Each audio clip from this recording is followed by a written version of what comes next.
Boa noite, Fabiano, já estamos ao vivo, Boa mais um noite. dia de conversa na nossa página Comunidades em Reflexão, né? Mais um dia para a gente aprender um pouco com as nossas convidadas, mais um dia para a gente poder enriquecer essa troca de ideias da nossa página, para a gente poder cada vez mais aproximar as experiências e tudo que se move nos nossos territórios, né? Então, é um grande prazer receber aqui a Cris Medeiros, conselheira tutelar lá da Zona Leste de Porto Alegre, faz um belo trabalho lá também, depois ela vai poder falar um pouquinho. Também recebendo a Elza, trabalha lá no Sanatório Partenon, mas não só isso, também faz um trabalho de campo, um trabalho de militância muito bacana. Então, hoje, que a gente tem uma triangulação, digamos, Zona Sul, Zona Leste, né, e pegando a terceira região do Conselho Tutelar e pegando também um pouco do Partenon, né?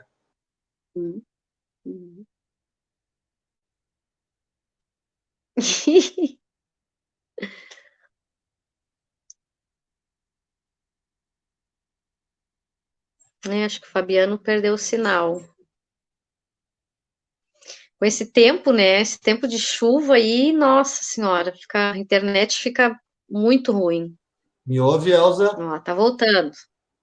O anfitrião tá Tá, voltando. agora quem caiu fui eu, viu? Eu tô começando a desconfiar que isso é coisa do Marquesan, viu? Tá querendo derrubar Pode aqui. ser. Como a pressão Pode tá forte aqui na página aí, com os nossos convidados aí, eu acho que ele tá de butuca ali, querendo derrubar a nossa página, eu acho, mas vamos lá. Não, não desistimos por pouca coisa. Bom, como eu estava dizendo, então, né, hoje a gente está fazendo uma triangulação entre Partenon, a terceira região do Conselho Tutelar, a Cris vai poder falar bastante, Bom Jesus e outras regiões também. E é um grande prazer recebê-las aqui, duas mulheres, como a gente tem uma expressão que a gente usa sempre no movimento comunitário, que somos a ponta da espada. Bom, aqui a gente tem duas mulheres que são a ponta da espada mesmo.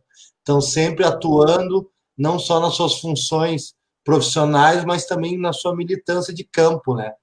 Então é um prazer imenso recebê-las aqui hoje e tenho certeza que vai ser aí um bom bate-papo. Eu passo para vocês fazerem as suas apresentações ali, falar um pouquinho do trabalho de cada uma, né? Aí depois a gente entra na pauta mesmo. Eu estou com alguns dados ali que quero trazer, dados tristes, por sinal, mas que merecem uma reflexão, que merece a gente se debruçar sobre essa situação. Mas primeiro eu quero que vocês falem um pouquinho do trabalho que não é de hoje, não é de ontem, que vocês fazem aí em Porto Alegre. Boa noite. Boa noite. Posso começar, Elza? vai lá, Cris, pode ir sim. Muito obrigada. Então, meu nome é Cris Medeiros, comecei meu trabalho na área social aqui na região leste de Porto Alegre em 2001, quando eu perdi o meu emprego. Sempre trabalhei na área comercial, área administrativa, e achava que aquilo ali era o mundo, né? A minha visão se restringia àquele sair de manhã, voltar à noite, dar conta das crianças, da escola, né? Eu estava ali engolida pelo sistema sem perceber quando eu fui demitida. E venho trabalhar junto com a minha mãe, que criou uma organização na Vila Pinto em 1996. Apesar de sempre eu militar politicamente, eu não tinha ainda uma ligação tão direta, né, com as questões sociais. Então, a partir de 2001, que eu venho trabalhar no Centro de Educação Ambiental, localizado na Vila Pinto, bairro Bom Jesus, diretamente no atendimento de crianças e adolescentes. Fico no Centro de Educação Ambiental até 2011, quando eu fui eleita pela primeira vez conselheira tutelar, e foi um processo muito natural devido ao meu trabalho com criança e adolescente, né, no Centro de Educação Ambiental. Fui eleita em 2011 e estou na minha terceira gestão, meu terceiro mandato, reeleita, então, agora no ano passado, e estou aí com alguns novos planos de trabalho, entendendo que eu já passei, então, pelo terceiro setor, né, que é a área social, fui trabalhar no Conselho Tutelar, né, que é no setor público, e agora eu estou alçando novos voos aí para ir para outra instância, sempre com o propósito de entendendo que pode ser diferente. Então, estou num novo desafio aí agora também. Prazer, muito obrigada pelo convite, Fabiano. Prazer é todo nosso, querida. Por favor, Elza.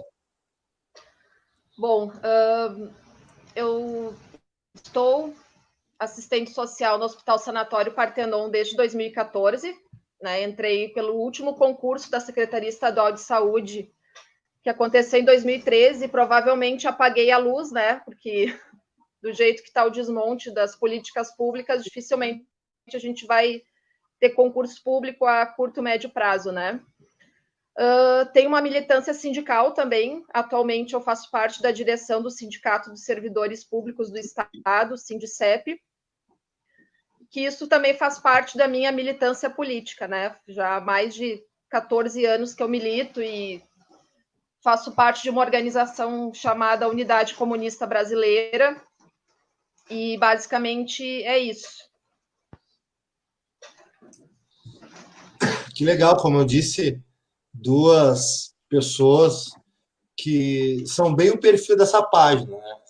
Essa página foi pensada desde o início para a gente poder trocar ideias e trocar reflexões e aprender muito com toda essa riqueza de trabalhos que existem nos territórios, com pessoas assim, que têm um perfil de atuação, né, que bota o pé no barro, como a gente diz por aí, né? Então, é muito legal a gente poder estar aqui junto. Já de imediato, eu queria agradecer a participação das pessoas que estão entrando ao vivo aqui, algumas que já são, digamos, companheiros e companheiras de carteirinha da nossa página, estão sempre junto conosco. Pedir para compartilharem, né? Sempre lembrando, quanto mais as pessoas puderem compartilhar essa conversa, mais pessoas podem participar, podem interagir conosco, enfim, podem terem conhecimento, né, da riqueza dos trabalhos que são feitos nos territórios de Porto Alegre e não só fora de Porto Alegre. Então, mandar um abraço para a Kátia, mandar um abraço para o Gilberto, para a Fátima, para a Elizabeth, né, bueno, vamos direto, então, a uma das pautas aí que não queria trazer esses números, sinceramente, não queria, mas é impossível a gente deixar de falar. Eu estou com os números aqui atualizados dessa pandemia no Brasil, né? Números tristes. O Brasil já chegou, números oficiais, né? Lembrando que os números oficiais, de maneira alguma, eles traduzem a realidade do país, a realidade da cidade. São apenas os números oficiais. Tem as subnotificações, são todos aqueles casos de coronavírus, de Covid-19, que não entram nos dados oficiais. Então, os números que eu vou dar aqui são os dados oficiais, que são muito aquém daqueles que realmente estão ocorrendo no nosso país. O Brasil alcançou o número de 1.400.000 casos confirmados de Covid-19, totalizando quase 60.000 mortes no Brasil. Ou seja, a gripezinha já matou quase 60.000 pessoas no Brasil. E é quase um consenso em todo o território brasileiro, por quem preza pela ciência, por quem respeita a ciência, de que nós, pelo menos na parte sul do Brasil, nós nem chegamos no pico da curva ainda. Nós estamos a caminho desse momento. E já chegamos a esses patamares alarmantes no Brasil. E aqui, agora, chegando o inverno, chegando toda essa questão climática, porque esse vírus, o coronavírus, ele é um vírus do frio, né? Por isso que na Europa teve esses números impactantes lá também, principalmente naqueles países que menosprezaram a letalidade desse vírus, né? Assim como, infelizmente, o governo brasileiro fez e ainda faz. Então, são números assim, são números terríveis. É muito difícil achar palavras para tentar resumir uma tragédia anunciada. Porque quando uma tragédia ela vem e não é esperada, bom, é um tipo de impacto. Mas vale a pena lembrar que o Brasil foi um dos últimos países a ser alcançado por essa pandemia. Ou seja, nós já sabíamos que a pandemia ia chegar no Brasil.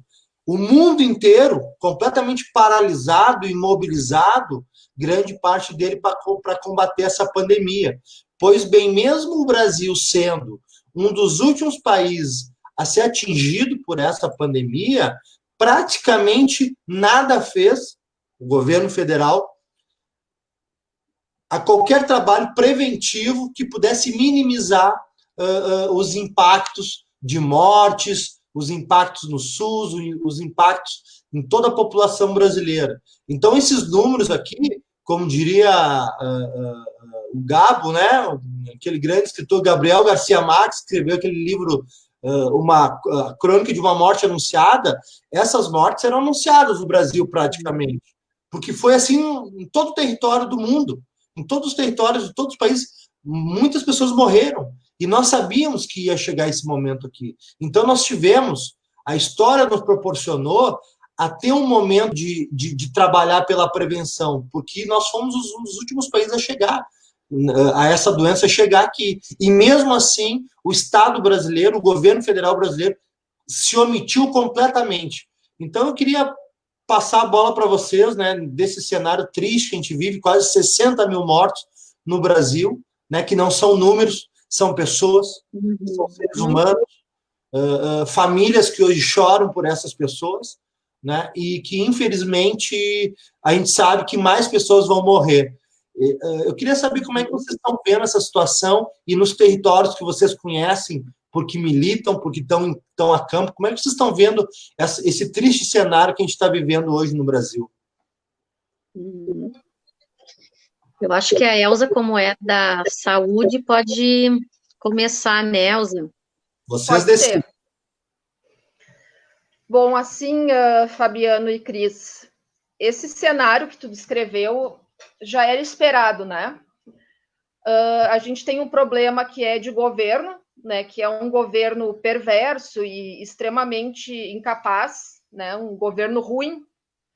E a gente tem o Brasil, que ocupa o 8º ou 9º lugar no mundo como um dos países mais desiguais, né? É um país imenso, com uma população grande, um país rico e com uma péssima distribuição de renda, né?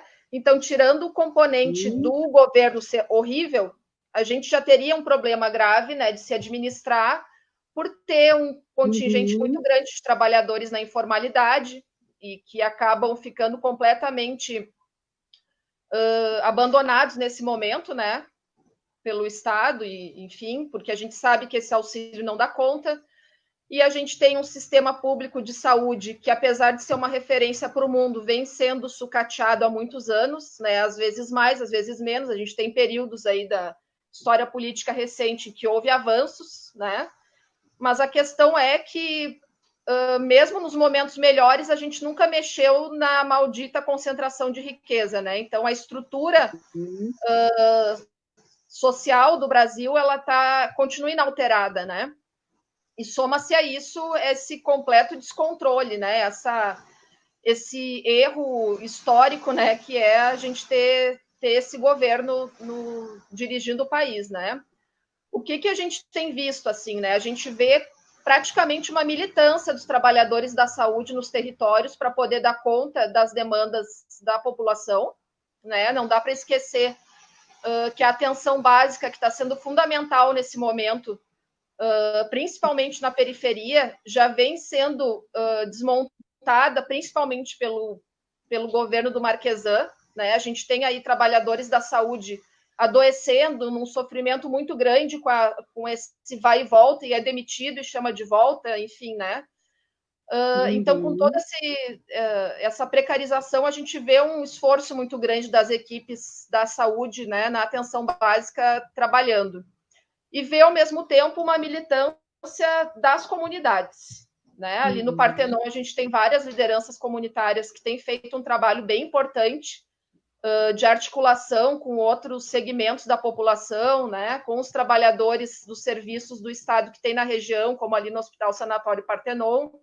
A gente tem uma parceria muito legal ali com a Rosa Helena, que é uma grande batalhadora, né? Uma mulher incrível que tem atuado muito para ajudar as comunidades ali do Partenon. Então, a gente vê esse esforço, né, do povo mesmo, de buscar a proteção, buscar o cuidado, os trabalhadores da saúde trabalhando do jeito que dá para dar conta das demandas, né? E a gente fica monitorando para ver em que momento que vai se dar a explosão dessa doença. A gente já sabe que no Brasil o pico vai ser lá por agosto, né? Porto Alegre tem crescido a doença aqui, apesar de não ser uma das capitais, nem o Rio Grande do Sul ser um dos estados que tem tido os piores problemas relacionados à pandemia, né? Mas acredito que não vai demorar muito para essa doença vir com tudo, né? Mais ainda, principalmente na periferia das grandes cidades. Isso, Cris, vai lá. Então, ali no Conselho Tutelar, né, eu sou moradora aqui da região leste, né, trabalho no bairro Bom Jesus, enfim, vai fazer 20 anos, né, e a partir do Conselho Tutelar, a gente vê, né, eu fui acompanhando desde 2011 o desmonte das políticas públicas, né, e aí a gente vê que, óbvio, é uma estratégia, não é falta de recurso, né, é uma estratégia política alinhada nas 3 instâncias, né, município, estado e governo federal. E, bom, quando entra a gestão Marquesan, a gente se depara principalmente, para além do desmonte, a gente se depara também com a preocupação, com o empenho enlouquecido do Marquesan na privatização de tudo, né? Então, entrega tudo, entrega a saúde, entrega educação, né? Não sei se vocês sabem, o sistema esse online de educação é uma ferramenta que foi contratada, né? Nós temos a Procempa em Porto Alegre, que já foi um serviço de excelência e, na minha opinião, continua. Né, nós usamos, enquanto trabalhadores da prefeitura, nós usamos o sistema da Procempa, então não entendemos por que a prefeitura precisou contratar uma empresa, né, para fazer, então, esse atendimento, né, da educação online, sendo que as pessoas têm que pagar pela internet, né, as pessoas não têm internet gratuita. Enfim, obviamente não está dando certo, como todos sabem também, né? Então, o desmonte, ele começa já há muitos anos, né? 15 anos, pelo menos, nós temos isso como estratégia da prefeitura, que vem se agravando.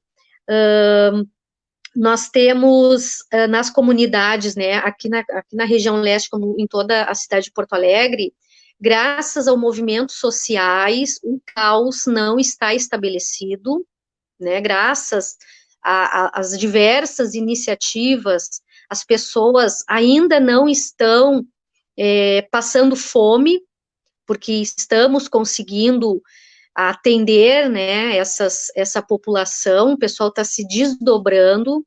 Aqui na região leste, eu acredito que nós temos em torno de 10 grupos, mais ou menos, 10 coletivos, atendendo aqui, no geral, nós somos, e aí eu falo região leste, enquanto território do atendimento do Conselho Tutelar. Desculpa, gente, me dá uma tosse. Espero não seja Covid. Porque eu estou trabalhando, né? Eu, apesar de ser do grupo de risco, estar com atestado validado pela minha médica, não foi aceito pela gestão Marquesan. Então, eu retornei para o meu trabalho. Tenho um colega que perdeu a avó diagnosticada com Covid faz um mês, mais ou menos, e teve 2 irmãos internados com suspeita de Covid. Então, assim, nós vivemos, né, esse caos, nós, moradores de periferia, nos ajudando, nos auxiliando, buscando recursos de fora para conseguir atender a população. E assim, o que a gente percebe é que Marquesan não está nem um pouco preocupado.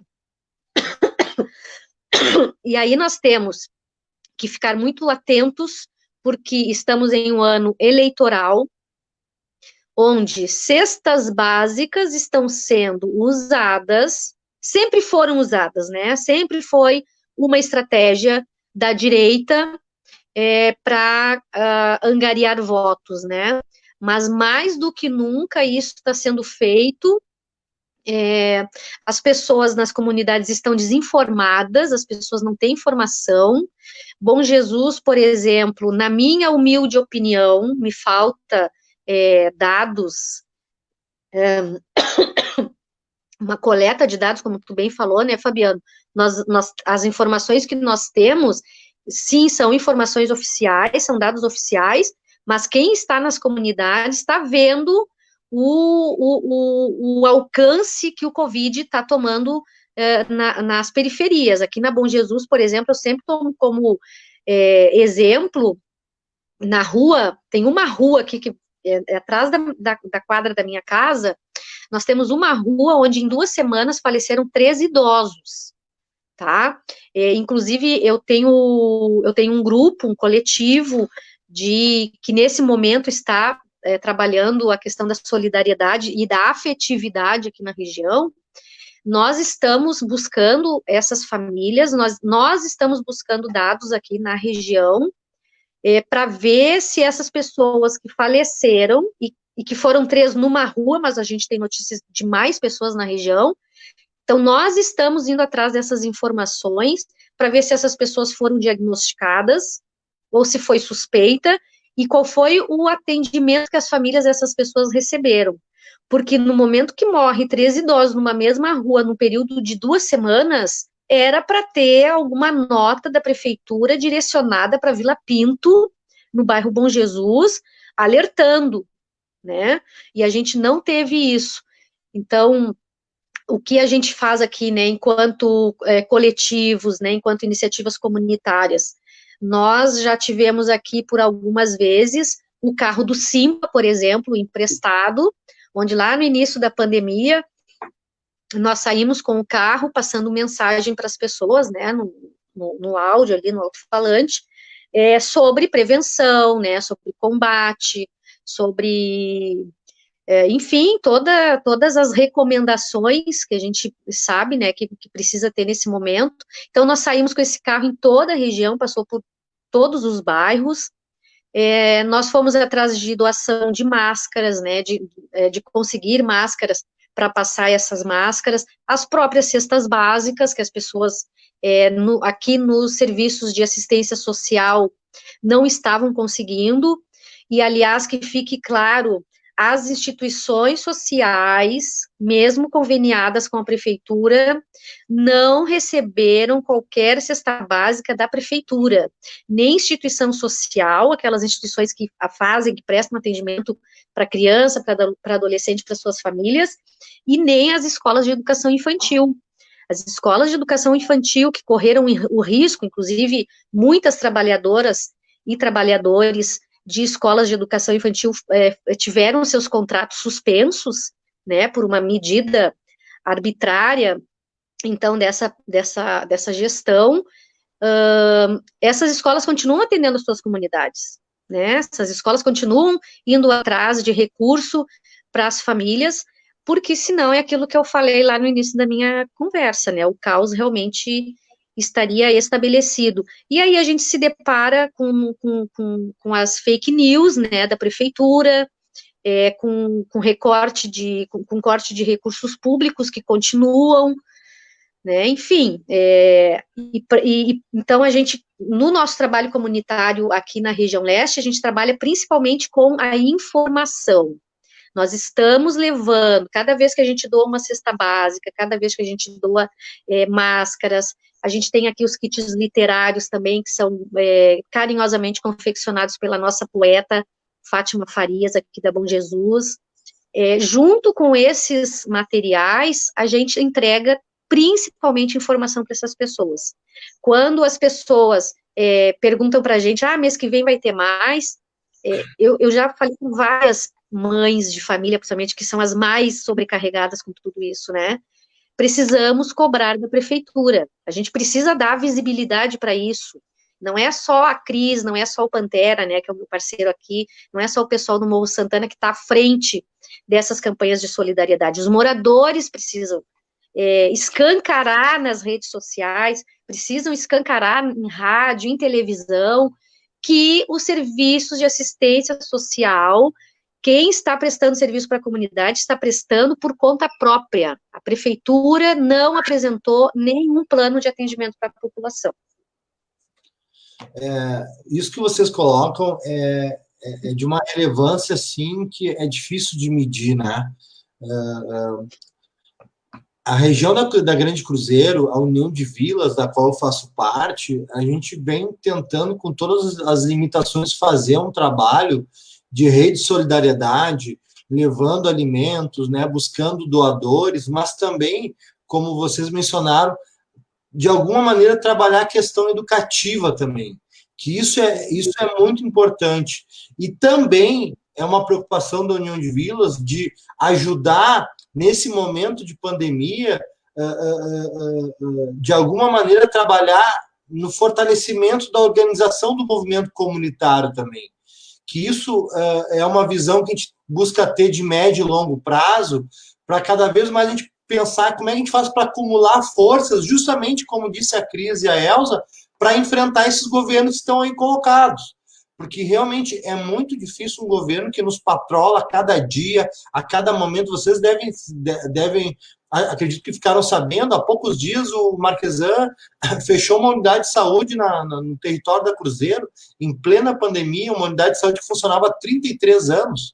Né? Então, é um momento de sucateamento do SUS e do serviço público em plena pandemia.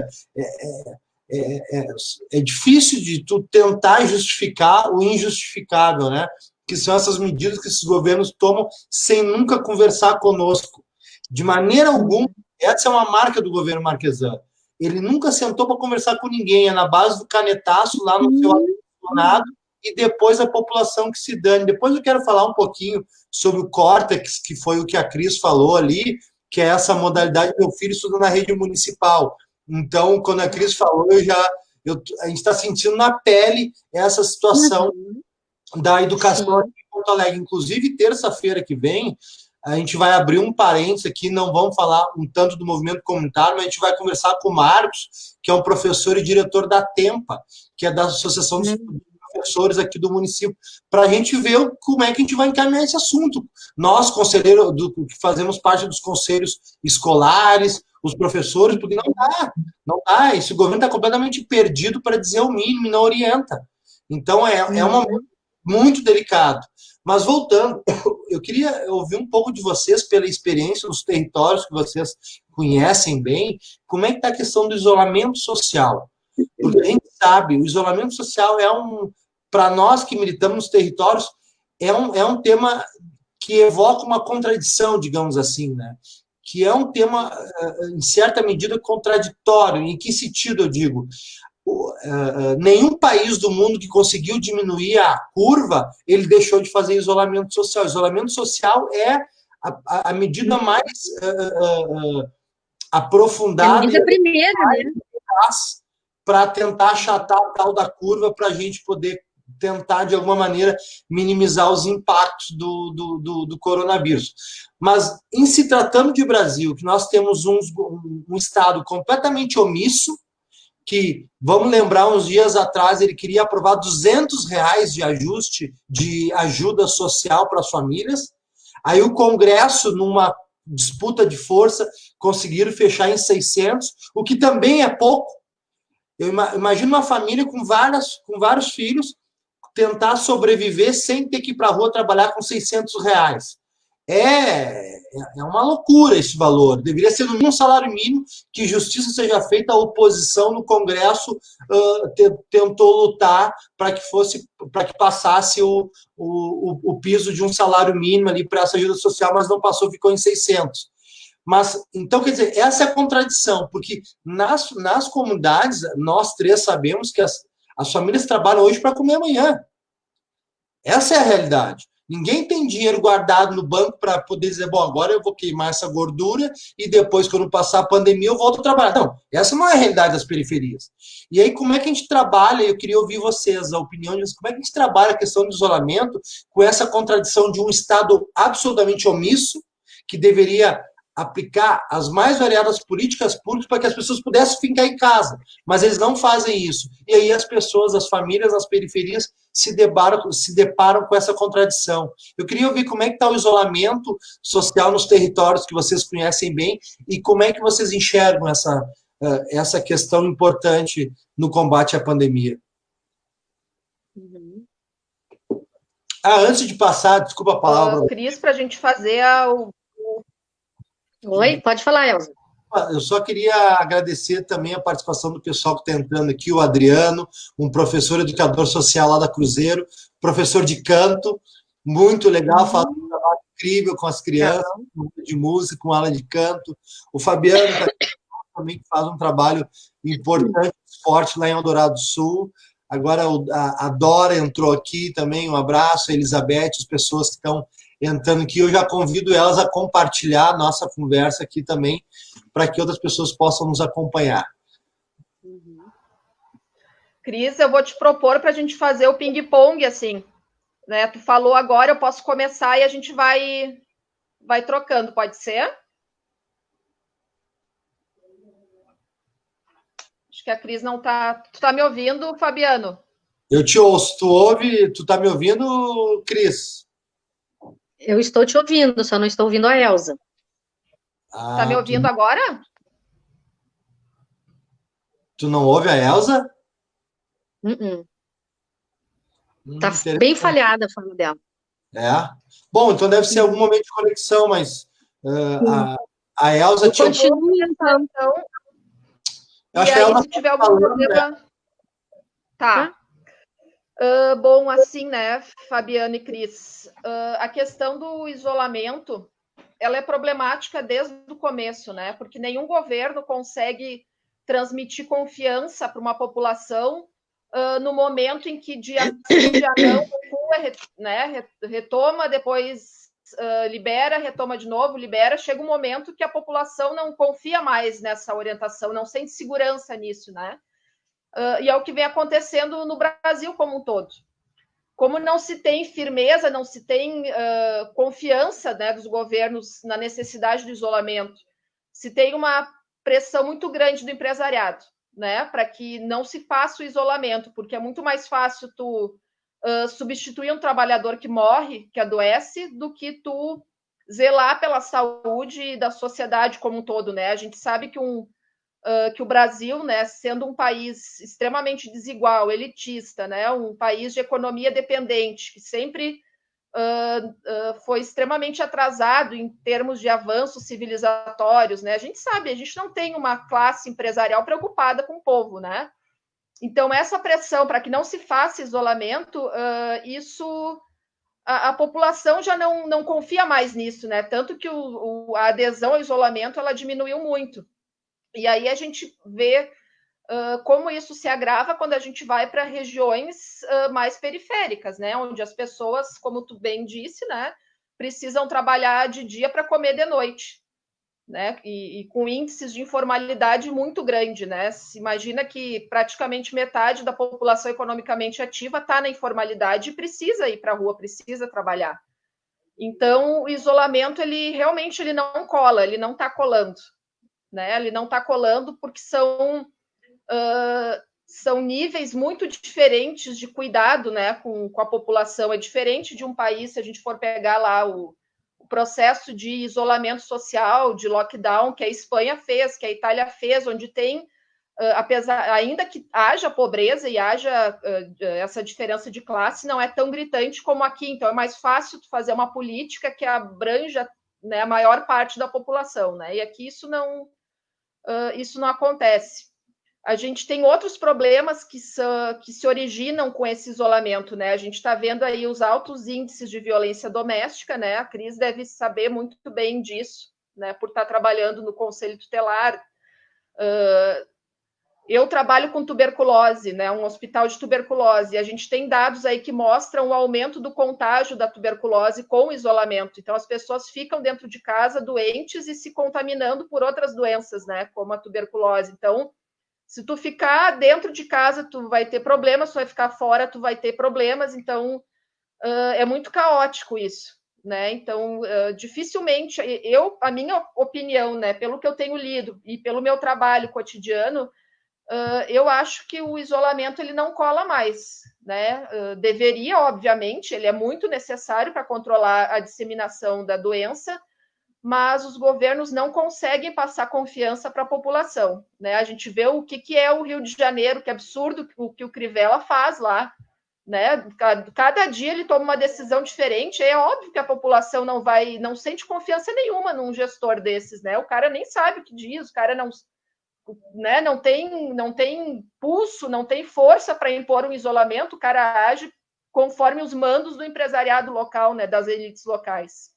Então, infelizmente, vai ser muito complicado, né, a gente conseguir uma adesão necessária ao isolamento social. Tem outros problemas aí, por exemplo, vocês que trabalham com populações, né, com famílias muito vulneráveis, eu trabalho com usuários que dizem para mim que tanto faz viver ou morrer. Tanto faz, a vida é uma merda. Se eu morrer amanhã, não interessa. Né? Então eu vou para a rua, eu preciso trabalhar, eu preciso comer, eu preciso de dinheiro. Se eu morrer, paciência. Né? Depois eu me acerto lá, né? Conforme cada um com a sua crença, com o seu credo. Mas as condições de vida são tão perversas que tem gente que pensa assim.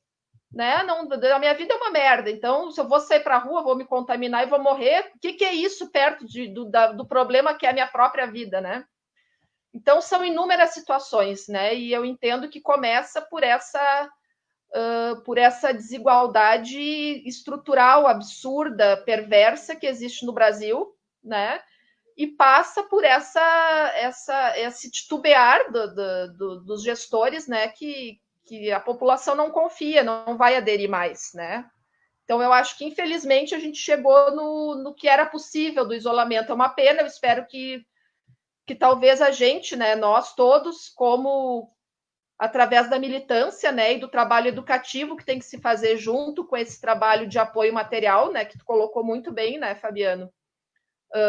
Porque a gente tem a obrigação também de mostrar para a população de onde que vem essa desigualdade, né? Quem é que nos explora, né, há 500 anos. Então, esse é o trabalho político a ser feito, né, também quando a gente está envolvido com esse tipo de trabalho, né? Mostrar aonde surge o problema, aonde nasce, né? Ajudar a desenvolver essa criticidade. Então, basicamente é isso, né? Eu acho que o isolamento, infelizmente, como política, vai ser difícil e talvez a militância, né, nas comunidades consiga fazer esse trabalho de forma muito mais eficaz do que os governos.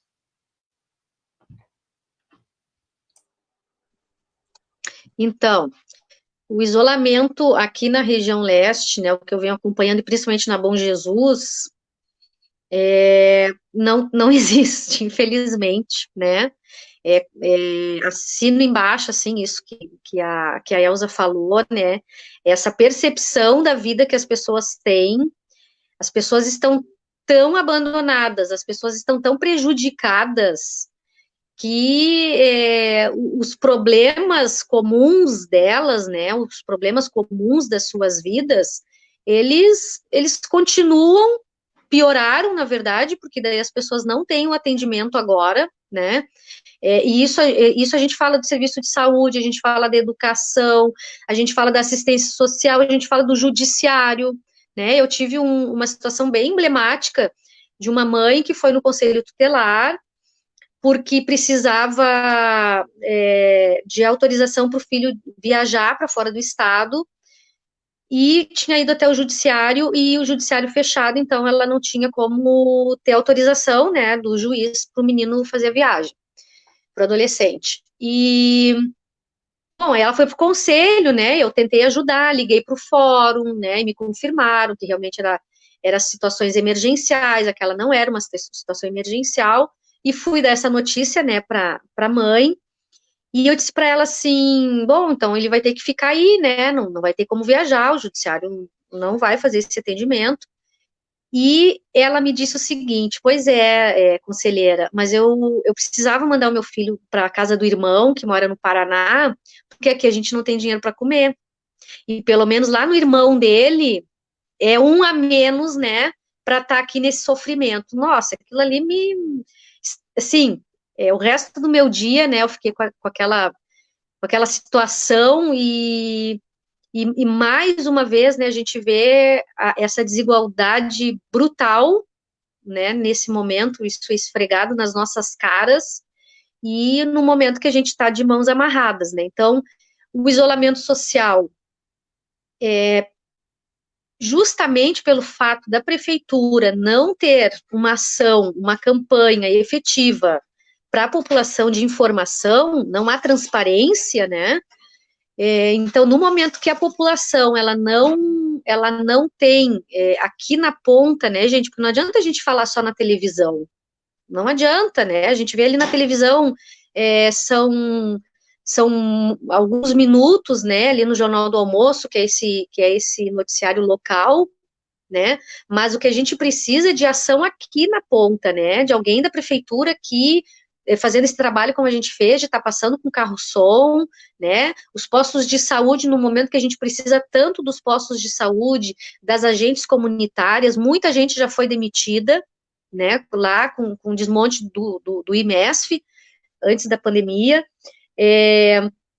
então a gente fica realmente dependendo, de novo, das ações comunitárias, né, de sensibilização, de estar chamando a atenção do pessoal, né, eu como moradora da região, as pessoas me olham, se eu chego em algum lugar e o pessoal, lá vem ela, vai cobrar máscara, né, uma coisa assim, já acaba virando piada, né, de um assunto que é super sério e que depende da saúde de todos nós, né, e eu me sinto diretamente prejudicada com essa falta de conscientização das pessoas, porque afinal de contas eu sou do grupo de risco, né? Eu estou ali atendendo um conselho tutelar e a gente tem que sair para fazer notificação, porque o conselho não parou, né? O conselho hoje ele acaba sendo onde escoa toda a demanda dos demais serviços, né? As pessoas não conseguem atendimento nos demais serviços e vão para o conselho, então, entendendo que se trata de criança, de adolescente, tem que dar jeito, e tem que dar jeito mesmo, alguém tem que atender, né? É lei, estamos lá assegurados pela Constituição. Fiquei um pouco preocupada quando a Elza falou que o isolamento não pega mais, mas é isso, a gente vê festa acontecendo na rua, né, a gente vê a gurizada na pracinha, esquenta um pouco, vai todo mundo para a rua, os bares enchem, e quero aproveitar mais esse momento, mais essa live, que toda semana tem alguma live, aproveitar mais esse momento para falar para a minha comunidade, né, para as pessoas que me conhecem, que a gente tenha seriedade com isso que está acontecendo, né, que a gente não espere alguém da nossa família, o nosso vizinho, né, falecer, e pedir para os nossos gestores que a testagem, ela seja retomada, apesar de que quando ela aconteceu também de uma maneira que não houve transparência. Aqui na Bom Jesus, por exemplo, quando houve uma testagem, eu fiquei sabendo por um grupo de WhatsApp, tiraram foto, botaram no grupo de WhatsApp, a pessoa estava lá passando nas casas, e, mas, sabe, sem nenhuma agenda, sem nenhuma comunicação para a comunidade se preparar, a gente não soube aonde aqueles testes foram feitos, então não tem transparência nenhuma, não tem controle social nenhum do que está acontecendo. E hoje eu vi um vídeo da Manuela, minha pré-candidata à prefeitura, e a Manuela fez um vídeo hoje falando sobre essa falta da testagem em Porto Alegre, né? Porto Alegre a prefeitura comprou um lote de testagem lá no início de abril, se eu não me engano, foi o que a Manuela passou, e aí passamos 2 meses sem nenhuma compra de testes. Então, nós estamos 2 meses, né, sem adquirir esse material que agora é fundamental para a gente, pelo menos, ter, né, a imagem de onde estão esses casos, né, de onde que a gente precisa desses avisos de alerta, de chamar a população realmente para uma prevenção, né, e do isolamento, e até porque essa falta do isolamento aqui nas vilas, né, eu vejo muito ligado à questão da economia. As pessoas, tem muita gente, óbvio, desempregada, muita gente que trabalha fora das comunidades, a maioria, né, trabalha fora das comunidades, mas a gente tem muita gente que movimenta a economia dentro da comunidade, né, que são os comércios, que são os pequenos empreendedores, e eu vejo, principalmente nos coletivos, um esforço para estar movimentando essa economia de quem é do local, né, por exemplo, as máscaras que a gente faz doação, a gente procura arrecadar grana para comprar essas máscaras dentro da própria comunidade, né? E outros materiais que a gente consegue, enfim, eu vejo que os coletivos, eles estão envolvidos nisso, né? De estar garantindo que se há algum custo que esses coletivos gerem, esses recursos, eles estão sendo gastos aqui na região, então, para estar, de alguma maneira, atendendo economicamente alguém. O que vocês comentaram é interessante, como a gente tem essa possibilidade de interagir com as pessoas, fica um bate-bola aqui bem bacana aqui, né? Essa confusão dos governos, né? Essa omissão, em plena pandemia, talvez o Brasil seja o único país em que há uma troca de ministros a cada dia que passa, ministro da Saúde, é uma coisa surreal que acontece no país, né? O Fabiano coloca, Fabiano de Souza, e não temos um ministro de saúde na hora que o Brasil mais precisa. Diz ele ainda, simplesmente não para ninguém nos ministérios desse desgoverno maluco. O ministro de Educação ficou 5 dias e pediu demissão, após uma série de inverdades. A tendência é só piorar. Educação e saúde estão muito ligadas e não temos ministro. Aí a Elizabeth faz uma provocação positiva aqui. Qual seria a maneira de aproximação dos trabalhadores da periferia para conscientização e despertar para a luta pelos direitos?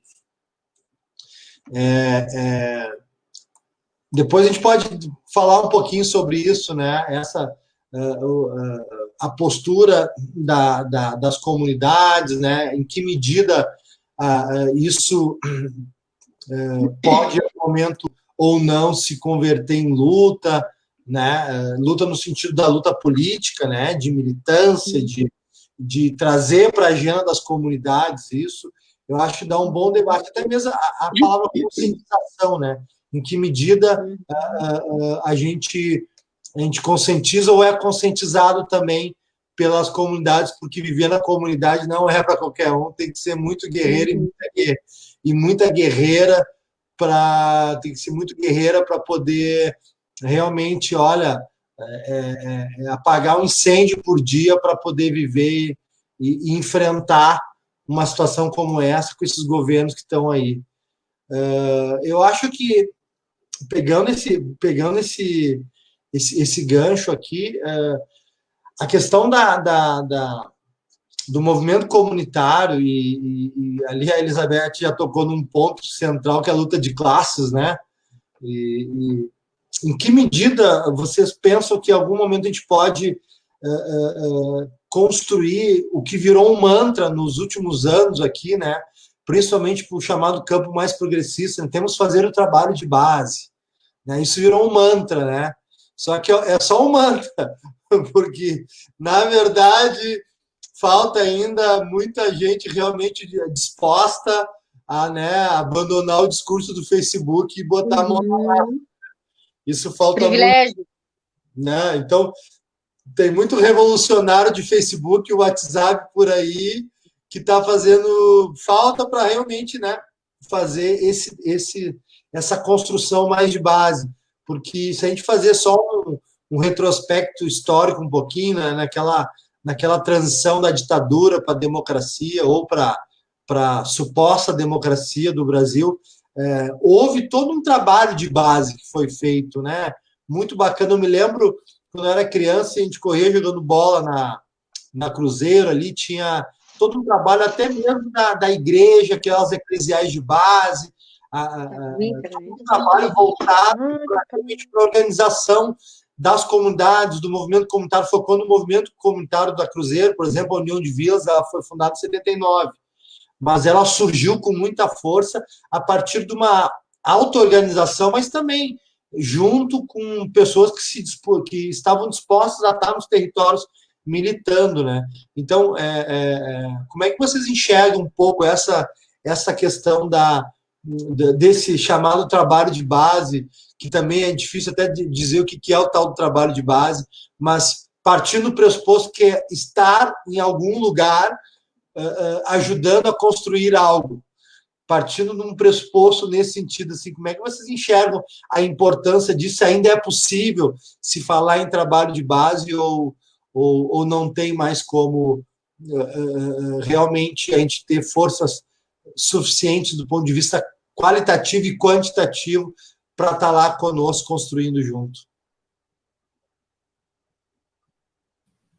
Quer falar, Elza? Esse assunto pode ser. Daí a gente vai trocando, né? Isso daria uma live só para isso, né? Porque é um assunto, nossa, ele é fascinante assim e complexo, né? Eu não vejo saída política sem isso, né? Então, é evidente que esse trabalho de base ele tem que ser retomado. E aí a gente remonta, né? O que tu mesmo disse, a gente viveu há poucos anos agora. Eu coloco como marco isso, né? O fim dessa era ali, o golpe de 2016, né? A gente viveu o ocaso de uma era que foi construída com o ascenso do movimento popular e sindical lá dos anos 70, né? Então, a gente passou por problemas complicados, né? Que na minha avaliação foi a cooptação de muitos desses quadros, né, dirigentes do movimento social e sindical para dentro de um projeto de governo, que isso não é nem dizer que é bom ou ruim, foi um projeto, né, institucional de governo, onde se acreditou que mudanças importantes seria possível de se fazer por essa via, né? E, enfim, a gente precisa retomar isso, a gente precisa ressurgir das cinzas, como a gente vive hoje, né? Que é a gente continua ainda respeitando o pacto democrático, apesar do nosso inimigo de classe não respeitar mais há muito tempo, né? A gente não consegue ainda se movimentar sem ser dentro desse pacto que foi acordado desde o final, né, da transição democrática lá no início dos anos 80. Então, é evidente que isso precisa ser retomado e a gente vai fazendo assim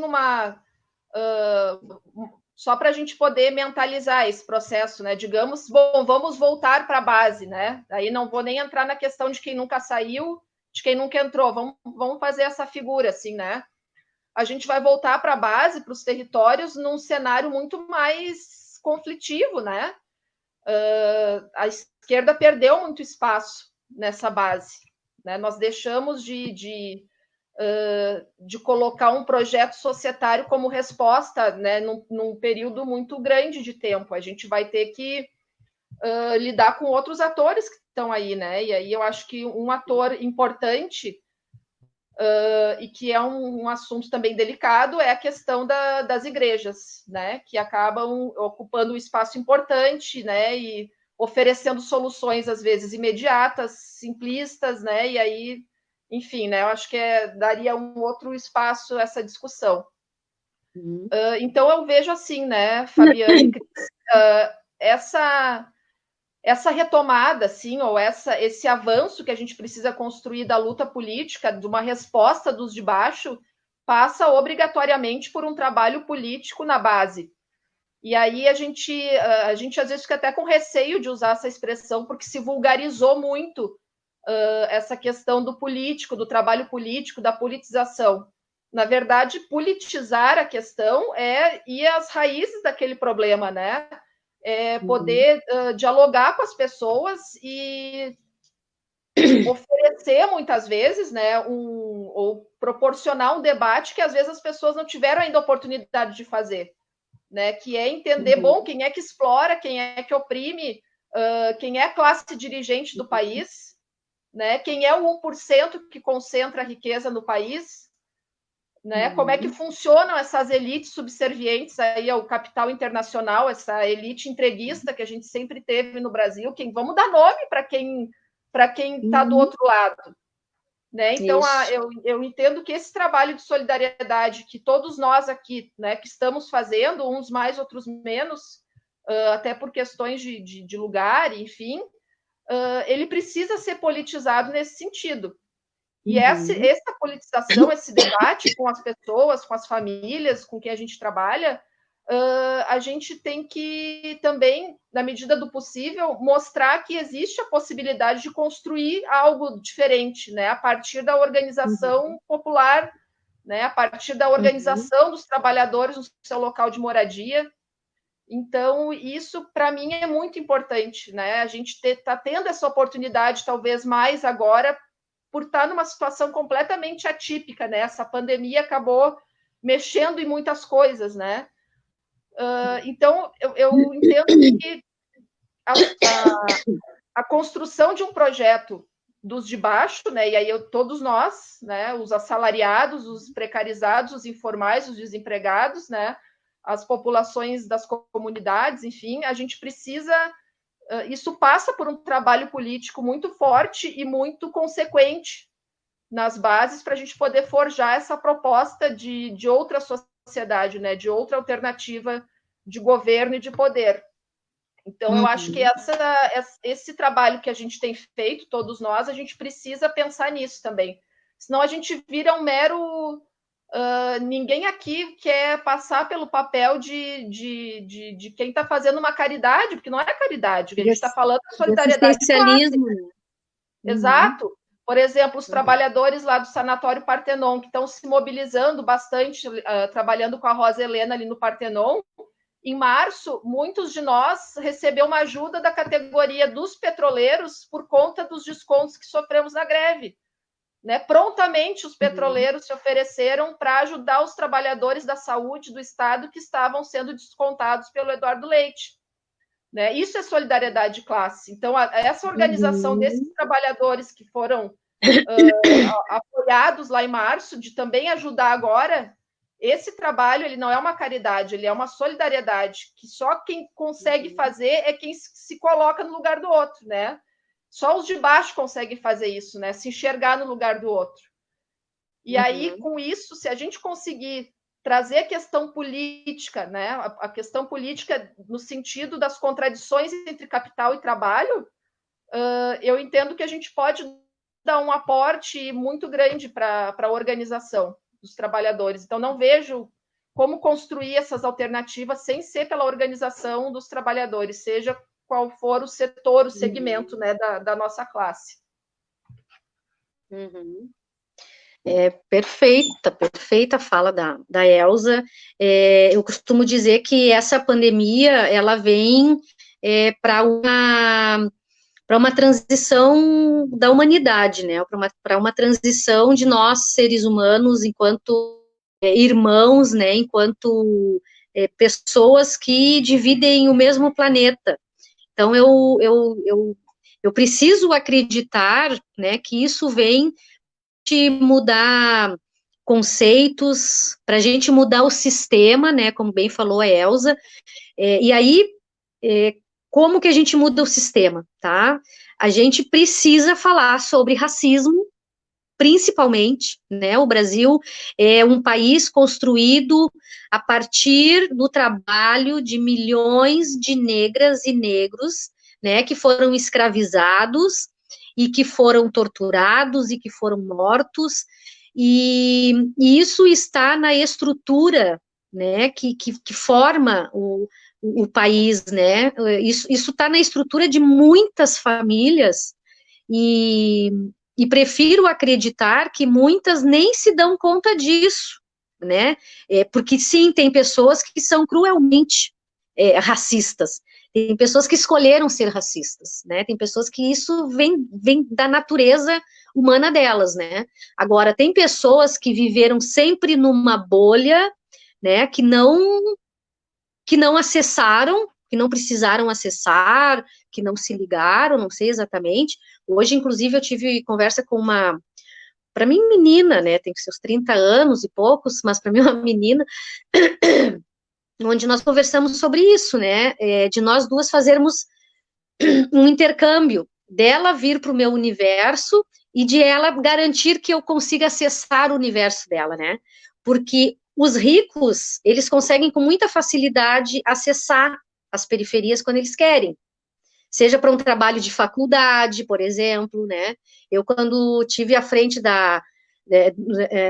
do serviço com criança e adolescente no Centro de Educação Ambiental, nós recebíamos muitos estudantes, né? Preciso fazer meu TCC, preciso fazer não sei o quê, preciso fazer uma pesquisa.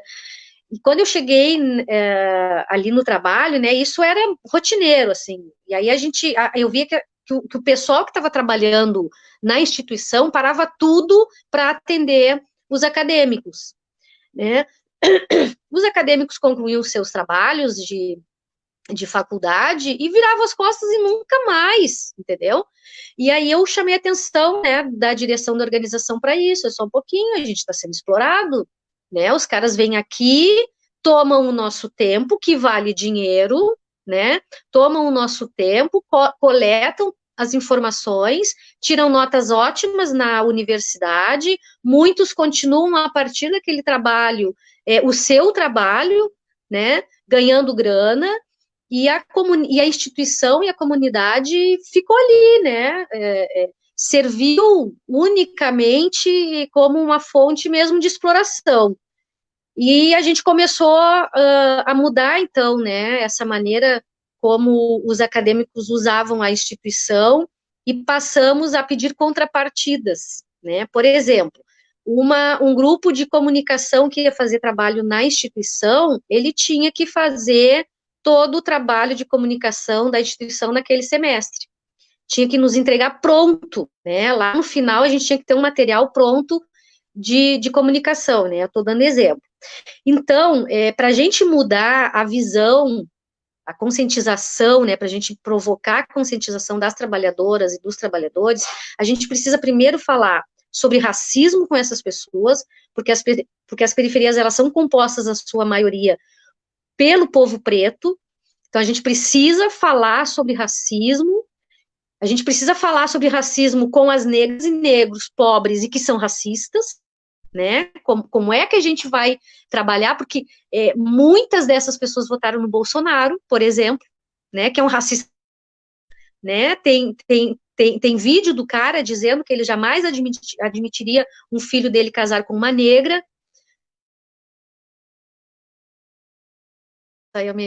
É um cara que publicamente assumiu ser a favor da tortura, e nós vemos nesse momento dessas gestões que estão aí no município, no estado e no governo federal, a liberação para uma abordagem policial na periferia truculenta, né, nós vivemos a segurança pública, ela na periferia, ela não existe, ela é absolutamente ausente, né, nós presenciamos aqui cenas horrorosas de abordagem policial, né, de atuação policial, e aí não consigo entender como alguém que sofre isso, que sofre essa ação policial, somente por ser um morador da periferia, porque a abordagem policial, ela não é truculenta com o bandido, ela é truculenta com a mãe de família, com o pai de família que sai todos os dias para trabalhar, e que dependendo do horário que ele voltar para casa, se tiver uma viatura na rua, ele vai se confundindo com um bandido. Até ele explicar quem ele é, uns tapas ele já tomou, entendeu? Então, como é que essas pessoas que sofrem essa discriminação, que sofrem esse preconceito, que sofrem essa violência, votam em partidos de direita? E é outra coisa que a gente precisa falar com o povo também. Não existe partido de direita que trabalhe política social de verdade. Não existe, gente. Isso é uma falácia, isso é uma mentira. Partido de direita trabalha pelo interesse do capital. E aí, quando a gente fala em capital para o povo, eu tenho que falar e tenho que entender o seguinte: essas pessoas querem acessar bens, né? A periferia quer acessar bem, a periferia quer acessar a universidade, a periferia quer viajar de avião e ir para Disney, ou ir para onde ela bem entender, né? Agora, o que a gente precisa também trabalhar, inclusive com a gente mesmo, né? Que sistema é esse que a gente quer para nós, né? A gente quer continuar reproduzindo isso. Eu participei dia desses de uma reunião de um movimento nacional de combate ao racismo, onde estava participando junto a Deise Benedito, que é uma mulher fantástica, maravilhosa, que está fazendo, tem uma obra enorme que fala sobre o combate ao racismo, sobre a cultura antirracista, e ela falou o seguinte, que me contemplou demais e que é o que eu quero passar para vocês, né? Que sistema é esse que a gente quer mudar, né? Eu quero dar de exemplo para o pessoal da periferia que essa vida cheia de luxo é o ideal. Eu não quero passar isso para as pessoas. Eu não quero isso para mim. Eu não quero um monte de dinheiro. Eu quero que as pessoas tenham condições, tenham oportunidades iguais. As pessoas precisam entender que no momento que alguém tem demais, está faltando para alguém. Que no momento que alguém tem demais, essa pessoa, em algum momento, contou com a exploração do trabalho de alguém. Então, essa discussão, ela é complexa, né? Ela exige muito esforço de todos nós. Isso depende das nossas gestões políticas, das nossas gestões públicas, né? Porque isso vai diretamente ter que ser trabalhado com a educação, né? Então, eu vejo 3 pilares fundamentais para a gente mudar o sistema, né? O combate ao racismo, a questão de gênero, né? Porque as mulheres, elas vivem essa desigualdade por serem mulheres, e mais ainda as mulheres negras, e a gente precisa falar, e tudo isso envolve, então, uma luta de classes, né? As pessoas não podem pensar que só porque elas tiveram acesso ali no governo a uma viagem de avião, que elas são ricas, né? Assim como quem ganha 10 mil, 20 mil, acha que é rico, não é rico. Somos todos escravos desse sistema, né? Eu queria pegar esse gancho de vocês ali. Vocês falavam e me veio um nome à mente, que é um cara que eu sou suspeito de falar, na verdade, porque eu gosto muito das reflexões dele. Para mim, é um dos grandes pensadores hoje do Brasil, e não é de hoje, que é o Frei Beto. E vocês falando ali, e eu refletindo sobre alguns textos, algumas reflexões que o Frei Beto faz. E ele tem uma reflexão que se aproxima muito de uma reflexão do Pepe Mujica, né, ex-presidente do Uruguai, que, para mim, é uma síntese, é um resumo dos desafios que estão colocados, né? Outro dia ele dizia isso: a gente tem que cada vez mais se preocupar não só em transformar o ser humano em consumidor, mas também transformá-lo em cidadão capaz de pensar as suas contradições e a sua realidade. Eu acho que essa reflexão vai ao encontro do que vocês estão colocando aqui, porque esse trabalho de base, toda essa construção, ele remete a essa reflexão do Frei Beto, né? Claro que eu nasci na Cruzeiro e todo mundo quer ter um carro, todo mundo quer ter um celular, todo mundo quer ter os bens de consumo. Não se discute isso. O que se discute é isso é suficiente para um ser humano? Isso é suficiente para ele pensar a realidade dele? Isso satisfaz o ser humano como um ser pensante em relação à sua sociedade, ao país que ele vive, e aí entra a necessidade, sim, de a gente fazer uma reflexão ou tentar cada vez mais refletir nas nossas comunidades. E aí entra a questão do processo político, no sentido de trabalho de base, como objeto e não um acessório do processo eleitoral. E aí que é uma coisa que cada vez mais a gente tem que pensar, não mais o processo eleitoral como, infelizmente, o campo da esquerda, o campo progressista, ele ainda pensa muito isso, não. Nossa disputa principal é a eleição, o resto depois a gente vai. Eu acho que é uma inversão, me parece. Eu acho que o raciocínio tem que ser o contrário. A gente tem que trabalhar na sociedade, nas bases, nas comunidades, e o processo eleitoral tem que ser uma consequência disso. Perfeito. Daquela disputa desse Estado burguês, Estado que está aí, achando que vai resolver os problemas estruturais da sociedade numa mera disputa do prefeito, de quem é o prefeito, de quem é o governador, de quem é o presidente da República. Quer dizer, o nosso problema é muito mais profundo. Eu sempre digo para os companheiros do movimento comunitário, né, muitas vezes a gente se fala, né, um companheiro outro dia, eu vou disputar a eleição para vereador. E aí cara, bacana, é um projeto, né, mas eu vou te dar uma sugestão, não te satisfaça pela disputa de votos, satisfaça pela disputa de pensamentos, que essa talvez seja o maior desafio nosso e que realmente pode tocar nas estruturas, porque é uma ingenuidade, me parece, a gente achar, vamos supor que em 2022 a gente coloque lá um governo, eu espero que a gente mude um governo e bote um governo do chamado campo progressista. Só esse cidadão sentado na cadeira não vai mudar grande coisa do ponto de vista estrutural. Sem ter uma sociedade organizada e uma classe trabalhadora, aí é o que a Elza falou, sem ter uma classe trabalhadora organizada e pronta para lutar pelos seus direitos, não é um presidente com a melhor das intenções que vai conseguir mudar as regras do jogo. Né? O Brasil não é para amadores, né? Como já foi dito por aí em alguns filmes. E essa é a realidade colocada. Para além disso, né, Fabiano, e aí a gente tem que falar principalmente para os partidos do campo de esquerda, né, os partidos progressistas, os partidos têm que estar para a renovação, né, os partidos têm que estar abertos para abrir espaço para quem é da base.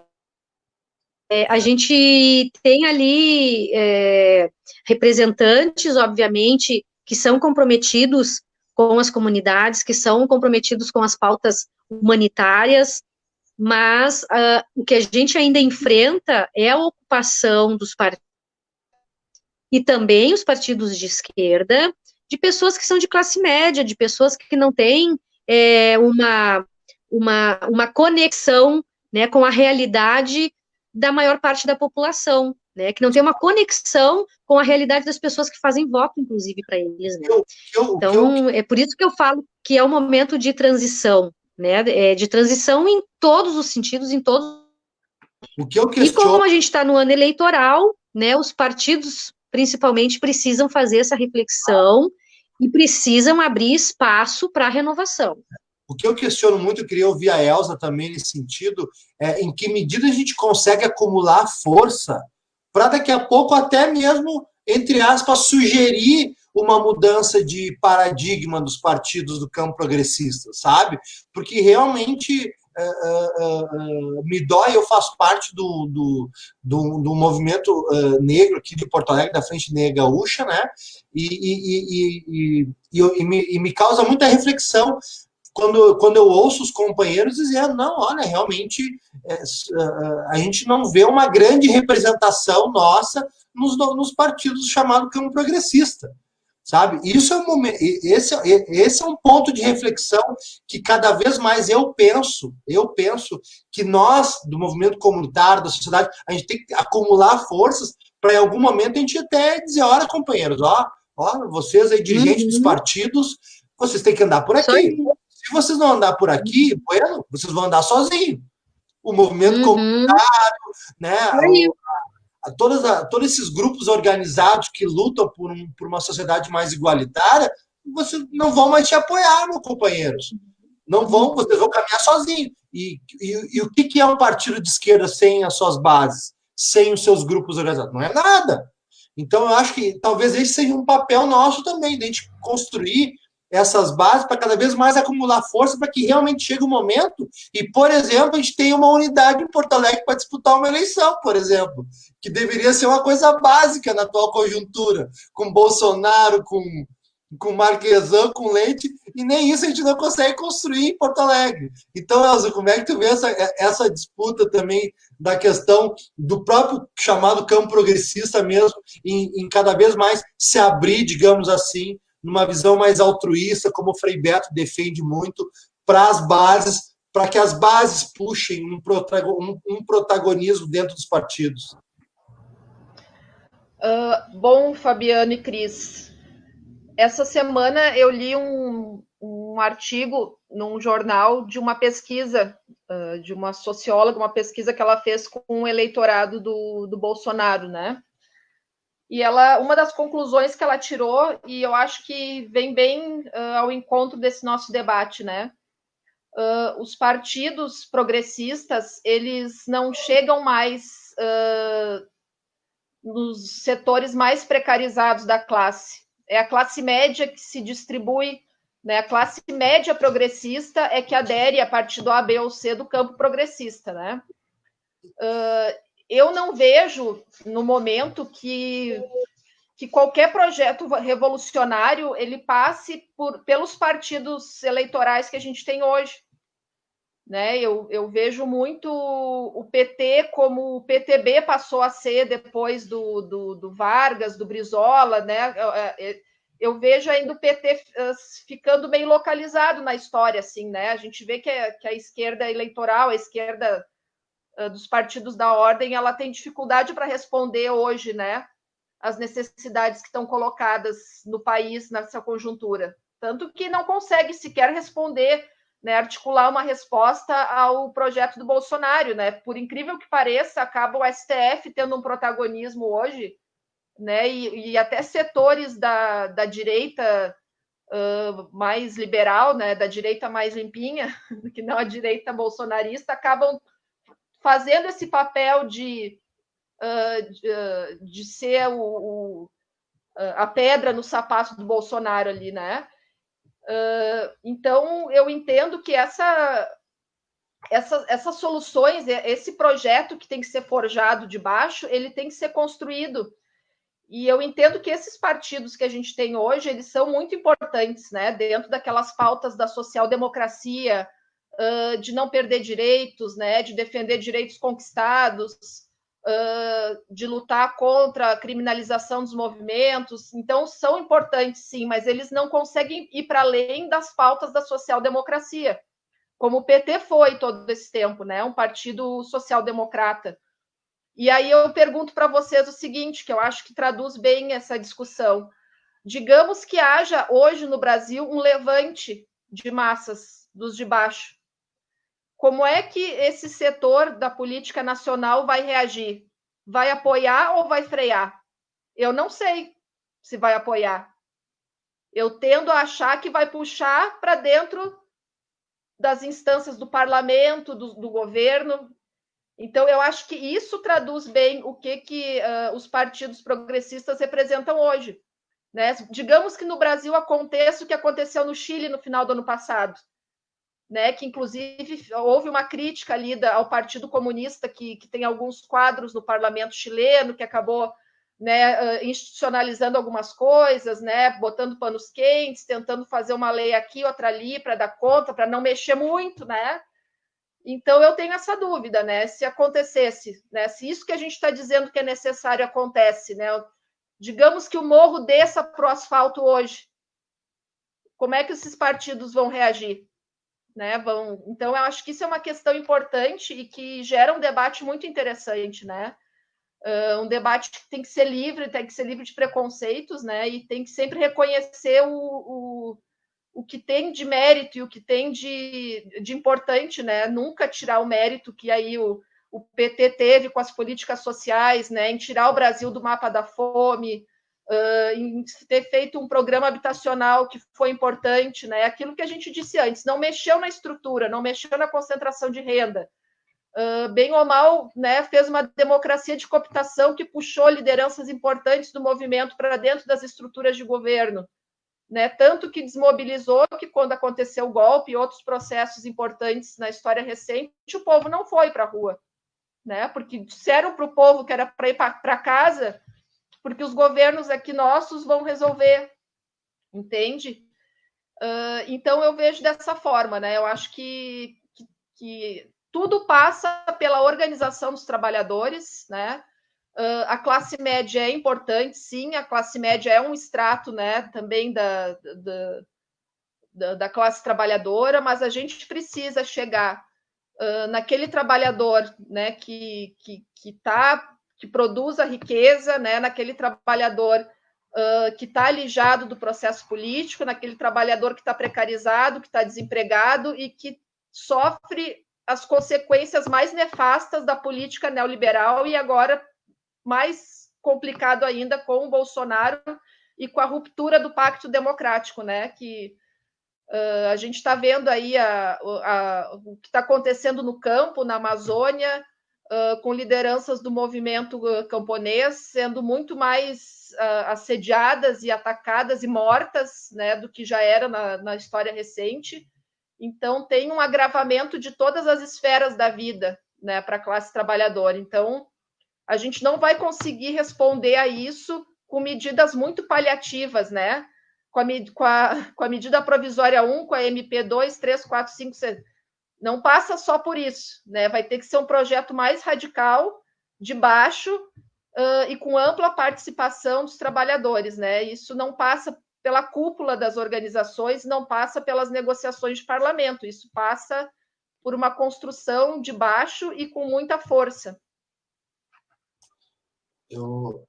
Cris, eu queria te ouvir um pouquinho também sobre essa questão que a Elza colocou ali. Eu penso muito, eu tenho um raciocínio muito semelhante ao da Elza, né, em relação a essa visão equilibrada, né, porque hoje em dia a gente vive, é muito fácil, né, quando a gente vai falar em política, sair de um extremo e ir para o outro, né, e essa análise que a Elza fez me pareceu bem ponderada, porque realmente fazer uma análise, né, do que foi os governos do Partido dos Trabalhadores é uma análise que aqui nessa página a gente vai fazer sempre, e não só desse governo, porque justamente a gente tem que debater esse tipo de assunto.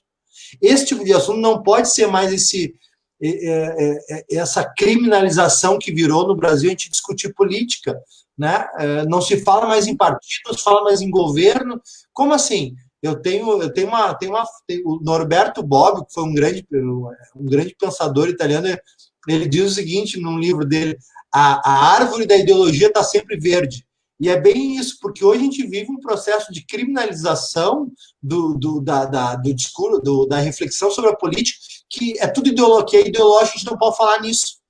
E isso é um problema, porque a gente não pode refletir aqui de forma civilizada, de forma tranquila, como a gente está fazendo.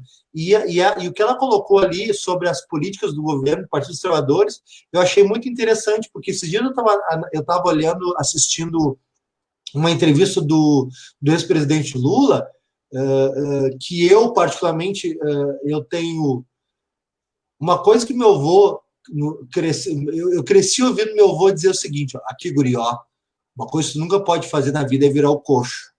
Eu cresci, meu avô, ouvindo falar isso. E isso serve muito para o governo do Partido dos Trabalhadores em relação a mim. Eu sou um advogado que estudei com políticas públicas do governo Lula.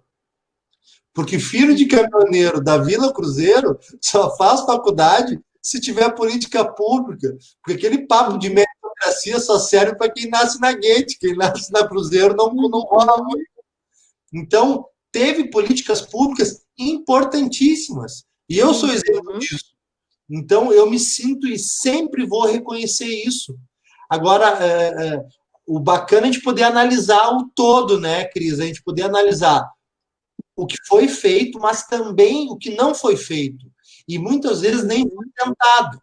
E aí que é uma reflexão. E o que eu estou repetindo aqui, em outras palavras, foi o que o Lula falou outro dia numa entrevista, que eu achei muito interessante. Ele disse a seguinte frase: um dos grandes problemas do nosso governo é que a gente distribuiu renda, a gente não distribuiu riqueza. Essa foi uma frase que ele colocou que eu acho que merece uma reflexão e daria uma outra live, pegando as palavras da Eva, para a gente refletir sobre isso, porque realmente foi isso. Se preocupou em que as pessoas pudessem aumentar um pouco a sua faixa salarial, mas a estrutura não foi tocada. Né? Os ricos, os banqueiros ganharam milhões, ganharam rios de dinheiro, e essa balança, né, da elite para a classe operária não diminuiu a distância. Isso foi dito pelo próprio Lula, eu achei muito interessante, porque é isso que a gente precisa. A gente precisa que realmente se faça uma reflexão, não que a direita quer, a gente não pode ser inocente, né? A Rede Globo adora dizer, né, não, o PT tem que fazer uma autocrítica. Na verdade, eles querem que o PT faça uma autodestruição em praça pública. É isso que eles querem. Eles não querem uma autocrítica. Mas, ao mesmo tempo, essa reflexão, Cris, eu queria te ouvir nesse sentido, me parece interessante e necessário de se fazer, né?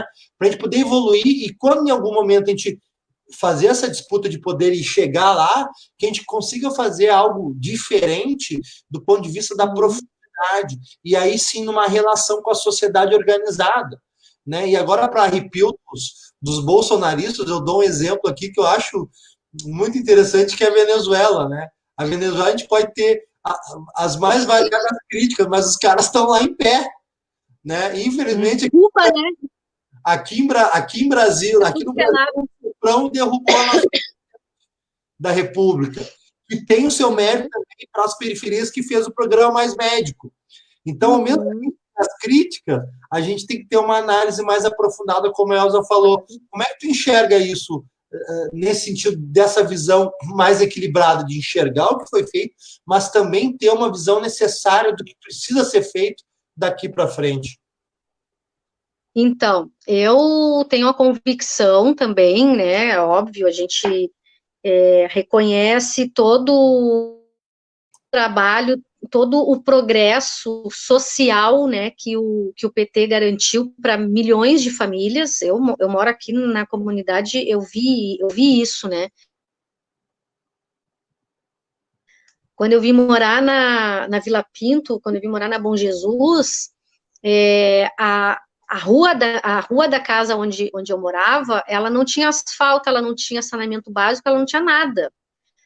E aí, na gestão do PT, orçamento participativo, né, a gente consegue trazer, através do orçamento participativo, e era participativo mesmo, as pessoas participavam, não é esse orçamento participativo fajuto que acontece hoje, né, inclusive Marquesan viajou aí, não sei para onde, fazendo propaganda do orçamento participativo, sendo que aqui essa prefeitura aniquilou com o orçamento participativo. As pessoas não participam mais, né? As pessoas estão desacreditadas. Então, quando a gente ali, na década de 90, consegue trazer para Vila Pinto saneamento básico, luz, asfalto e uma linha de ônibus, nós temos o final da linha de ônibus do Bom Jesus, dentro da Vila Pinto. E aí, ao redor desse final da linha, tem um comércio que se fortaleceu por conta desse ônibus, né? Aliás, todo o trajeto do ônibus na Bom Jesus, né? Então, foram conquistas importantíssimas para a comunidade e que parou por aí. O PT saiu do governo municipal, nós não tivemos mais nenhuma obra de relevância. E aí eu falo, enquanto Bom Jesus, né? Nós não tivemos aqui nenhuma obra de relevância que partisse, né, que fosse da prefeitura, que partisse do orçamento participativo, porque isso se cortou, se perdeu, né, então, isso também é pacífico. O que eu vejo que aconteceu com o PT é que nós perdemos, sim, o PT perdeu a conexão com a periferia, o PT elitizou, isso também é um consenso, ou pelo menos é um consenso para quem mora na periferia, né, porque eu já participei de reuniões de militantes, né, do PT, meus companheiros, e que eu respeito a opinião, obviamente, mas que não aceitaram. Não, o PT nunca se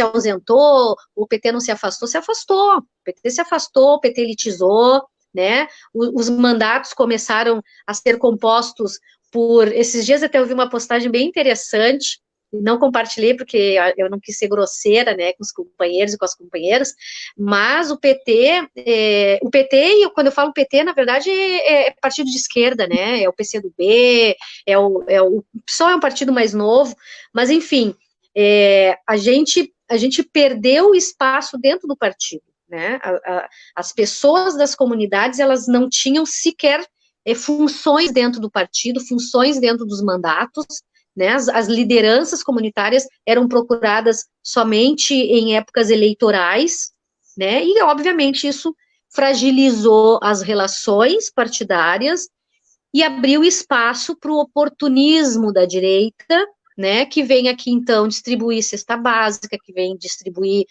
roupa velha que pegam por aí jogam aqui na vila, entendeu? E esses tempos até eu também compartilhei a votação pela suspensão do IMESF, e tem muito vereador que vem na Vila dar tapinha nas costas do morador, e lá na Câmara de Vereadores vota, né, por medidas que prejudicam a comunidade não sabe disso, porque a comunidade não tem informação, a comunidade não se atenta, né, para isso, e não se atenta, inclusive, por interesse dos vereadores, né. Quando eu estou ocupando um cargo público, eu tenho minha responsabilidade de transparência, eu tenho que levar informação para essas pessoas, né? Então, eu vejo hoje, no partido do PT, que sou filiada, sou militante, e acredito no Partido dos Trabalhadores, acredito na importância do Partido dos Trabalhadores, sim, no desenvolvimento do país, quando o PT esteve à frente, e por acreditar e por confiar, continuo no Partido dos Trabalhadores, e de 2 anos para cá, muito mais organicamente, e aí me dou conta da responsabilidade que a gente tem, né, de ir para dentro do partido, fazer a mudança, né, dizer, olha, eu estou aqui, eu existo, estou vendo o que estão fazendo, quero que seja diferente. Vejo um diálogo, aberto, tá? Mas eu também estou entendendo que é um diálogo aberto por toda a pressão mundial que a gente, né, tá vendo aí, a questão do racismo, que tem que estar dentro do partido também, essa discussão, tem que estar dentro do partido esse debate, né, então eu pessoalmente vejo um campo mais aberto para escuta, um campo mais aberto para o debate, e vejo que as comunidades estão cobrando, as comunidades estão presentes, principalmente o povo preto, o pessoal está indo para cima, está cobrando, né, e assim, qualquer partido que queira sobreviver, ele tem que escutar o povo, ele tem que se voltar, né, para esse debate, ele tem que abrir espaço. E eu sou muito confiante que essa eleição, ela promete uma renovação importante na Câmara, e em muitas conversas que nós temos tido do partido, nós, da periferia, nós, mulheres negras e negros, temos cobrado que nós não queremos só ocupar a Câmara, nós queremos ocupar o Executivo. Nós queremos representantes das periferias nas secretarias. As pessoas, nós estamos aqui cheio de pessoas que são técnicas, e as que não são técnicas têm sabedoria, têm experiência, o suficiente para ocupar cargos importantes no executivo. E, para além disso, né, nós precisamos garantir a educação de qualidade para o povo de periferia, para a gente ocupar o judiciário, né, porque o judiciário, a gente não pode esquecer que o judiciário é uma instância que faz parte do cotidiano, que faz parte do nosso dia a dia, faz parte das nossas vidas, mas que ainda é levado, né, é gerido por pessoas que têm poder de decisão importante sobre as nossas vidas e que não têm contato com a nossa realidade. Então, a gente precisa de uma mulher negra no judiciário, a gente precisa de um homem negro no judiciário, né? Muitos, aliás, né? Que já existem, mas a gente precisa de equidade. O que a gente quer é equidade. A gente precisa de uma pessoa que tenha, né, Fabiano, tu és advogado, né, Fabiano? Sim. A gente precisa dessas pessoas que fizeram uma faculdade, que cresceram dentro de uma comunidade, a gente precisa dessas pessoas dentro do judiciário, para na hora que chegar lá numa audiência, como já aconteceu comigo, eu, enquanto conselheira tutelar, fui para uma audiência junto com uma mãe, né, enfim, fui lá acompanhar, e a juíza, quando leu o endereço da pessoa, riu porque, mas como assim? Isso aqui não é endereço. Como assim? É beco tal, lá não sei aonde. Cara, eu achei aquilo ali de um desrespeito com aquela pessoa que já estava entrando naquela sala de audiência em pânico, né? Porque afinal de contas estaria na frente de uma juíza para decidir a vida dela. E de cara, quando ela vai dar as informações, a juíza já vem com esse preconceito perverso, né? Por essa total falta de conexão com a realidade das pessoas. Então, a gente precisa, nós, moradores de periferias, precisamos tomar consciência, precisamos nos unir. Eu vejo um movimento hoje de coletivos nas comunidades unidos, né? Eu acho que as comunidades, por muito tempo, sofreram uma guerra de vaidades entre as lideranças, que é um termo que até eu não gosto de usar. Eu acho que as pessoas não precisam de líderes, né? As pessoas precisam de coletivos. E eu vejo hoje uma união muito grande de coletivos que entenderam que juntos tem mais força e que estão indo para cima e que estão cobrando. Então, nós precisamos ocupar a Câmara, nós precisamos ocupar o Executivo e nós precisamos ocupar o Judiciário. Bueno, depois dessa aula da Elza, da Cris, sabe que aqui a nossa ideia inicial sempre nos nossos bate-papos era fazer em 1 hora, mas eu desisti dessa ideia há muito tempo, porque como são pessoas que realmente têm uma riqueza de conhecimento, de trabalho, não cabe 1 hora de live, é impossível fazer. Então eu desisti há muito tempo e deixei realmente o tempo, a medida do tempo é a medida da nossa conversa. Então, eu queria, antes de agradecer as nossas queridas convidadas, e vocês, já vou passar a palavra para vocês fazerem o encerramento, porque aqui quem faz o encerramento são os nossos convidados. Eu queria agradecer a todas as companheiras e companheiros que estiveram conosco essa noite, que interagiram, que estão sempre conosco às terças-feiras. Semana que vem eu já aproveito para convidar. A gente vai estar conversando, a gente vai abrir um parênteses, na verdade, a gente não vai falar muito do movimento comunitário, mas a gente vai falar do absurdo que está ocorrendo em Porto Alegre em relação ao sistema público de educação nas escolas. A gente vai estar aqui com o Marcos, que é um diretor da TEMPA, do Sindicato dos Professores, porque realmente nós, pais da rede municipal, é uma situação terrível, o que a gente está vivendo aqui, uma omissão total da prefeitura, eles não têm ideia do que estão fazendo, e quem sofre as consequências é nós. E pior, eles não têm ideia e não nos chamam para conversar, para construir junto.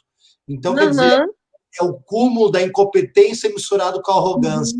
Então, a gente vai estar aqui conversando com esse sindicalista aqui que representa os professores do município, e eu, né, eu sou do movimento comunitário, mas também sou do conselho escolar de uma escola que o meu guri estuda. Então, a gente vai estar fazendo esse bate-bola aqui no assunto que está preocupando milhares de pessoas aqui em Porto Alegre. Então, agradecer às pessoas que interagiram conosco, as que também não interagiram, mas que nos acompanharam aqui, né, convidar para estar todas as terças-feiras às 21 horas aqui na nossa página Comunidades em Reflexão, e agradecer do fundo do coração a Elza, a Cris, duas militantes que eu não conhecia antes, a gente se conheceu mais, foi hoje mesmo, nesse bate-papo, mas é bem bacana, porque é um papel também dessa página, a gente poder aproximar cada vez mais tudo que se movimenta nessa cidade, principalmente nos territórios, a gente está podendo acima de tudo, aprender um pouquinho com pessoas como a Elza e a Cris, que realmente são a ponta da espada, como a gente diz na Cruzeiro. Então, eu passo a palavra para vocês, queridas amigas, para encerrar esse nosso bate-papo. Bom, eu acho que primeiro saudar a tua iniciativa, né, Fabiano? Eu acho que é bem como tu disse, assim, né? Eu acho que é uma oportunidade, eu fiquei muito feliz de conhecer vocês também, né? A gente está num momento tão difícil quando a gente encontra parceiros, assim, que pensam parecido no sentido de ter um mesmo projeto de sociedade, né? Cada um com a sua análise, com as suas referências, mas a gente sabe de que lado que a gente está, que isso é muito importante, né? E eu acho que esse tipo de atividade é muito legal para isso, né? Para a gente conhecer pessoas, conhecer com quem a gente pode estar construindo outras iniciativas daqui a pouco, né? E isso é muito legal. Então, gostei muito de ter participado, de te conhecer a Cris. Eu acho muito, muito legal esse tipo de iniciativa. E como a gente não pode se encontrar pessoalmente, esse é o recurso que a gente tem, né? Então, obrigada, né, mais uma vez o convite e contem comigo também quando tiver que ir para o pé no barro, construir um trabalho, né, construir alternativas de luta, podem contar comigo. Então, eu também quero, primeiramente, agradecer a oportunidade, Fabiano. Nós, da periferia, principalmente, né, precisamos de espaços que nos deem visibilidade e que as pessoas, né, que os privilegiados nos vejam não com medo, né, que não sejam, que não temam a nossa presença, né, que se juntem a nós, né, pessoas que têm comprometimento com a vida humana, eu tenho certeza que vão se juntar a nós, mesmo tendo grana, mesmo sendo privilegiado, a gente vai conseguir também que essas pessoas se juntem, né, à nossa luta. Então, é muito importante essas ferramentas digitais, elas vieram para ficar, isso facilita os nossos encontros, né, e quero fazer aqui uma propagandinha. Eu tenho uma página, Vez das Comunidades, onde toda sexta-feira, às 20 horas, eu tenho um projeto Sextou com a Cris, onde, assim como tu, Fabiana, eu recebo pessoas de vários segmentos, de toda a cidade, debatendo que cidade que a gente quer construir, né, e como, né, quais são as pessoas, quais são os atores, né, para essa história aí que a gente precisa começar, né, que a gente precisa, enfim, dar um outro rumo aí para o bem de todos nós. Muitíssimo obrigada, prazer, Elza, em conhecê-la, tenho certeza que a gente vai ainda se encontrar por aí. Valeu, minhas queridas amigas, e certamente nós voltaremos a conversar aqui na página. Grande abraço.